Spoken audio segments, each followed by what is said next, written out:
सर्वप्रथम सर्वांना स्वातंत्र्य दिनाच्या, राष्ट्रगौरव दिनाच्या अनंत शुभेच्छा. आज प्रत्येकाचे मन राष्ट्रप्रेम, राष्ट्राभिमान व गर्व यांनी तुडुंब भरले आहे. माझ्या भारत मातेला हे एक जणू एक नवं तेज, नवी झळाळी, नवा साथ चढलाय. हा दिवस इतर दिवसासारखा साधा सुद्धा दिवस नाही. हा दिवस आपल्या सुराज्याच्या, आपल्या स्वराज्याच्या, आपल्या लोकशाहीचे खऱ्या अर्थाने प्रारंभ करणारे सुवर्ण दिन आहे. या पवित्र दिनी आणि या मंगल क्षणी गौरवशाली इतिहासाचे साक्षीदार असणाऱ्या माझ्या भारत मातेचा कण आणि कण आपल्या पराक्रमाची गाथा आणि कथा आपल्या लेकरांना सांगण्यासाठी जणू साधच घालत असावा. या उल्हासात आणि या उत्साहात मीही भिजून चिंब झाले.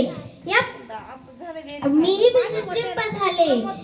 या पवित्र दिनी आणि या मीही भिजून चिंब झाले.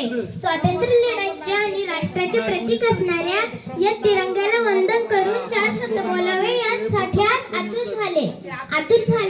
15 ऑगस्ट 1947 च्या मध्यरात्री 12 वाजता घड्याळ 12चे टोल वाजले आणि समस्त देशवासियांच्या काळजाचा जणू ठोकाच चुकला. शेकडो वर्षांनी माझा देश गुलामीच्या शृंखला तोडून मुक्त झाला.